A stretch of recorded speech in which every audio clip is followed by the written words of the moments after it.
बिस्मिल्लाहिर्रहमानिर्रहीम, अस्सलाम वालेकुम। प्रोग्राम म्यूट वॉइसेस में मैं हूं मोहसिन शेर। नाजरीन, अल्लाह ने हर इंसान को बेबहा टैलेंट से नवाजा है, लेकिन वो अपने इस टैलेंट की पहचान और उसका इस्तेमाल तभी कर सकता है जब वो ज़हनी लिहाज से एक मुकम्मल और तंदुरुस्त इंसान होगा।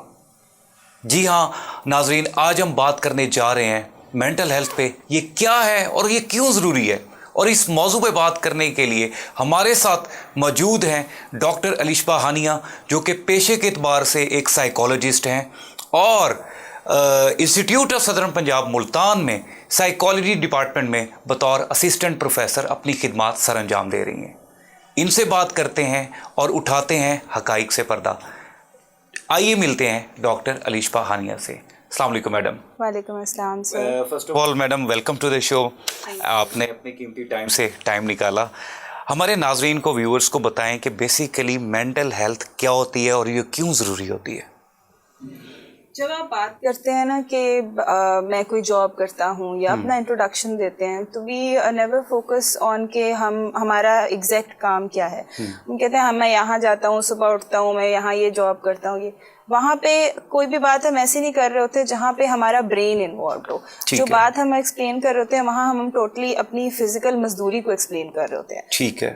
यहाँ से समझ में आता है कि हम हमारी बातों के अंदर और हमारी डिस्कशन के अंदर जो हमारी साइकोलॉजिकल अवेयरनेस है उसका रोल कितना है।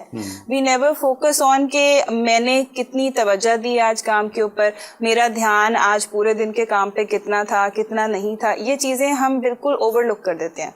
तो ये एक छोटी सी एग्जांपल है कि कितना हम अपनी मेंटल हेल्थ पे तवज्जो देते हैं। सादा अल्फाज में अगर बात करें तो हम ये कि हम अपना पैरामीटर सेट नहीं कर पाते जिसमें हम खुद जानते हैं कि मैं कितना प्रोडक्टिव था आज के दिन में। बिल्कुल, मेंटल हेल्थ का कोई पैरामीटर हमने सेट ही नहीं किया हुआ। हमारे नजदीक उसकी कोई वैल्यू ही नहीं है कि हम उसको कंसिडर भी करें अपने इवन रेगुलर बातचीत के अंदर। जी मैम, क्योंकि आप एक साइकोलॉजिस्ट हैं, आपके एतबार, आपके इस पेशे के लिहाज से आपको क्या लगता है कि इसके क्या क्या पैरामीटर्स हो सकते हैं?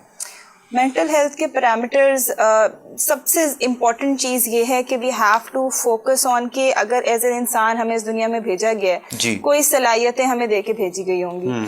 डेली बेसिस पे जब आप अपने आप को इवेलुएट करना शुरू करते हैं कि क्या मैंने उन सलाहियतों का आज मुकम्मल तौर पे यूटिलाइज किया है या नहीं किया है, जब आप ये क्वेश्चन करना शुरू करते हो तो आपको पता चलता है कि ये हमारे पैरामीटर्स थे।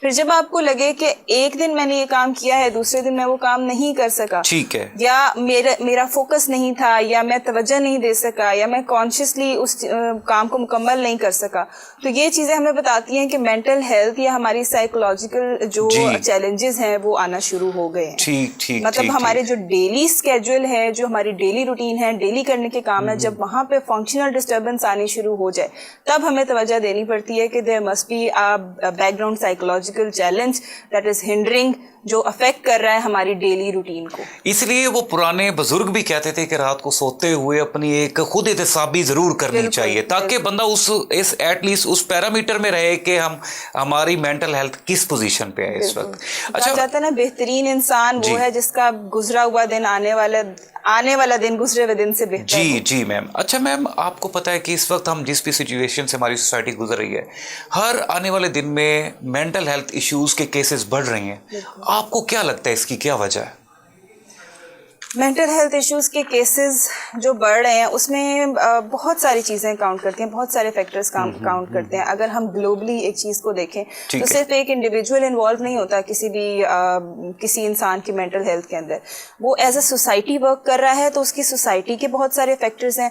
हम इसको डिवाइड करते हैं 3 एंगल्स के ऊपर, biological, psychological and social angles. हमारी फिजिकल, हमारी एबनॉर्मेलिटीज वो भी डिटर्मिन करती हैं हमारी मेंटल हेल्थ को। हमारी साइकोलॉजिकल जो कॉग्निटिव प्रोसेसेस हैं, हमारे ख्यालात का जो रुझान है, पॉजिटिव है, नेगेटिव है, मनफी है या मस्बत है, फिर हमारे जो सोशल कनेक्शंस हैं, ये तीनों फैक्टर्स मिल के हमारे मेंटल हेल्थ को डिटरमिन करते हैं। ठीक है। अच्छा मैम, इसमें आपको क्या लगता है कि कौन से ऐसे 3 अवामिल जैसे बताए, कौन से एक अमल को पहले अगर हम फोकस कर लें जिसकी बेस पे बाकी चीज़ें भी ठीक हो जाए, तो आपके ख्याल में क्या इस पे आप राय देंगी? बिल्कुल। एज अ सोसाइटी अगर मैं देखूँ ना, तो हमारे सोसाइटी में एक चीज़ ये बड़ी कॉमन हो गई है कि कभी भी कोई प्रॉब्लम हमारे सामने आती है ना, तो वे ऑलवेज डिनाई इट कि नहीं, अभी तो कोई मसला ही नहीं है, जब तक वो प्रॉब्लम इतनी बड़ी ना हो जाए कि हमें वाकई कोई स्टेप लेना पड़े उसके ऊपर। ऐसे ही है। तो ये है कि जब तक हम अपना डिनाइल वाला फैक्टर खत्म नहीं करेंगे एज अ सोसाइटी, और we have to acknowledge it, जैसे आज आपने ये टॉपिक चूज किया है और इसको एक्नॉलेज किया जा रहा है एक बड़े प्लेटफॉर्म के ऊपर, तो इसका मतलब ये है कि we have started addressing a issue जो जिसके ऊपर बात करना बहुत ज्यादा जरूरी था। एक तो सोसाइटी के ऊपर ये बात आ गई, इंडिविजुअली हम ये कर सकते हैं कि वी हैव टू एनालाइज कि कहाँ पे हम हमारी क्वालिटीज हैं जिनके यूटिलाइजेशन नहीं हो रही है, हम कहाँ पे लैक कर रहे हैं अपने सोशल कनेक्शंस के अंदर, कहाँ पे लैक कर रहे हैं अपने ख्यालात की मनफी रुझान के ऊपर फोकस ना करने पे हम लैक कर रहे हैं। तो ये सारी चीज़ों का जब हम इवैल्यूएशन करना शुरू करते हैं एक एक करके, तो हमें पता चलता है कि कौन सी चीज़ है जिसके ऊपर काम करना जरूरी है। मैं मेंटल हेल्थ इश्यूज आपके ख्याल में सबसे ज़्यादा किस उम्र के लोगों को पेश आते हैं, और आप क्योंकि एक साइकोलॉजिस्ट हैं, आप बताएं कि आपके मुताबिक क्या ऐसी वजूहत होती है जिसकी वजह से उस खास उम्र के लोगों को ये वजूहत पेश आती हैं? सबसे ज़्यादा जो चीज़ इवन अपनी प्रैक्टिस में हम नोट कर रहे हैं वो ये है कि जो एडोलेसेंट्स हैं जो कि स्कूल के अंदर अभी हैं या जैसे 9-10 क्लासेस से लेके ऑनवर्ड्स जो यूनिवर्सिटी के बिगिनर्स होते हैं, इनके अंदर जो इस वक्त मेंटल हेल्थ के इश्यूज हैं ना, वो बहुत ज़्यादा सिवियर लेवल पर मौजूद हैं। Even we conducted a research on a small platform within the universities of Multan, और हमें जो डाटा वहाँ से मिला था दैट वाज अलार्मिंग कि इवन हर बंदे के जिसकी हमने इवैल्यूएशन की थी, तो हमें नज़र आया था कि कोई ना कोई इश्यूज हैं जो कि वो फेस कर रहा है, but he doesn't have a name to title on that thing कि हाँ जी ये चीज है जो मैं फेस कर रहा हूँ। उसको नहीं पता कि डिप्रेशन क्या है, उसको नहीं पता एंजाइटी इश्यूज क्या है, उसको नहीं पता ईटिंग डिसऑर्डर क्या होता है, स्लीप एब्नॉर्मैलिटीज क्या। अच्छा मैम, ये जो बातें आपने स्पेसिफिक एक खास एज को, मेरे ज़हन में तो अल्टीमेट इसका कॉज यही आ रहा है कि ये जो आजकल हमारे एजुकेशन सिस्टम में नंबर गेम चल रही है और इतना प्रेशर सोसाइटी का, माँ बाप का, फिर उन्होंने रिश्तेदारों के बच्चों के साथ कंपैरिजन करना स्टार्ट कर देना, तो क्या ये सब उसी अवामिल की बेस पे बच्चा इतना प्रेशराइज हो जाता है कि सम टाइम हमें केसेस भी सुनने को मिलते हैं कि बच्चे ने स्पेशली मेडिकल प्रोफेशन से related 4th year 3rd year का बच्चे ने कूद गया और अपनी जान दे दी। इस टाइप के हजारों केसेस हमें सुनने को मिलते हैं। बिल्कुल। जब हम कॉग्निटिव स्टडीज को शुरू करते हैं ना कि किस तरह से हमारी ब्रॉटअप होती है और हमारा ब्रेन कैसे डेवलप करता है, जब हम वो पढ़ना शुरू करते हैं तो हमें नजर आता है कि थ्योरीज ये बताती हैं कि एक सर्टेन एज के बाद जैसे आपकी टीनेज स्टार्ट हो रही है, वैसे आप अपने आप को डिफाइन करना शुरू करते हो in the view of society के मेरे आसपास वाले, अलिशबा मेरे आसपास वाले कैसे डिफाइन करते हैं मुझे कि हु इज अलिशबा। इस मेरी डेफिनेशन मेरे अकॉर्डिंग नहीं है, मेरी सलाहियतों के ऊपर, मेरे पैटर्न्स के ऊपर, मेरे लाइक्स और डिसलाइक्स के ऊपर नहीं है। जो मुझे जैसा डिफाइन कर रहे हैं मैं अपने आप को वैसा डिफाइन करना शुरू कर देता हूँ। तो जब एक बच्चा सोसाइटी के अंदर निकल रहा है वो विद दैट डेफिनेशन और विद दैट इनसिक्योरिटीज जो पेरेंट्स ने उसको ट्रांसफर किए हैं कि ना तुम्हारी माँ इस लायक थी ना तुम इस लायक हो, जब वो कंपैरिजन जब स्टार्ट हो जाता है कि बंदे की आइडेंटिटी पे फोकस नहीं हो रहा बल्कि उसको कंपेयर किया जा रहा है आसपास के सर्कल के साथ, और फिर जैसे उसकी आइडियोलॉजी डेवलप होती है अपने बारे में, वो लेके निकलता है घर से कि मैं इस लायक नहीं हूँ, और फिर वो सेल्फ एस्टीम के इश्यूज शुरू हो जाते हैं। फिर वो कहीं पे अपने आप को कनेक्ट नहीं कर पाता, पीयर प्रेशर शुरू हो जाता है, और वो सारी चीजें उसको फिर लेके चलती हैं और वो अंडरलाइंग कॉजेज बनते हैं बाकी मेंटल हेल्थ। अच्छा मैम, एक और मसला आता है क्योंकि आपने जैसे बताया कि हर 5 में से 2 केसेस आते हैं सामने, 2 लोगों को एक फेयर सिचुएशन होती है। ऐसी सिचुएशन में क्योंकि हमारे माशरे में बहुत से ऐसे लोग हैं जिनको कुछ ज़्यादा ना अवेयरनेस होने की वजह से पता नहीं होता कि अब ये प्रॉब्लम हो गया, अब जाना किसके पास है, who is having the right answers for this specific questions. तो आपके ख्याल में ऐसी खास सिचुएशन में अगर कोई ऐसा मेंटल हेल्थ इश्यू से रिलेटेड कोई केस आता है तो लोगों को किस खास बंदे से रब्ता इमीडिएट बेसिस पे करना चाहिए जिसकी वजह से वो टाइमली वो इशू डिस्कस हो सके? ठीक है, सबसे पहले जो बेस लाइन पॉइंट है ना वो ये है कि you have to first analyse कि जो प्रॉब्लम आप फेस कर रहे हो उसका सिवियरिटी लेवल इस पर क्या है।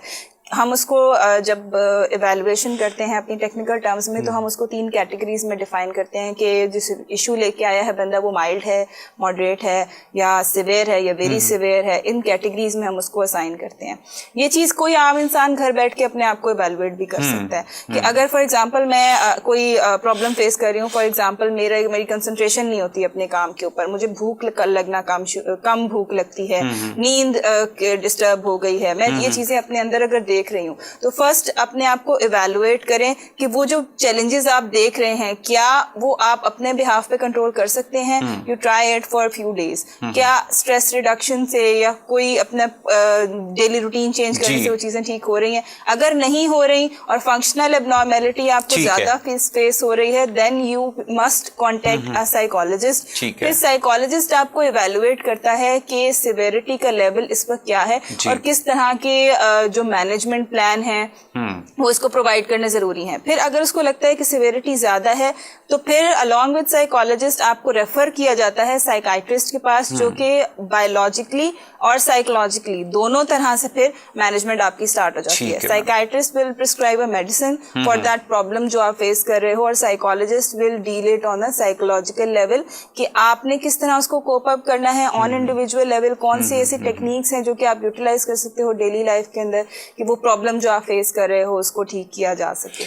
अच्छा मैम, आज के शो का आखिरी सवाल जो कि बहुत ज़्यादा इम्पोर्टेंट है, आम जिंदगी में हम ऐसी कौन सी हैबिट्स ले आए एक आम इंसान जिसकी वजह से उसकी मेंटल हेल्थ बहुत अच्छी रहे और अगर ख़राब है तो वो ठीक होना स्टार्ट हो जाए?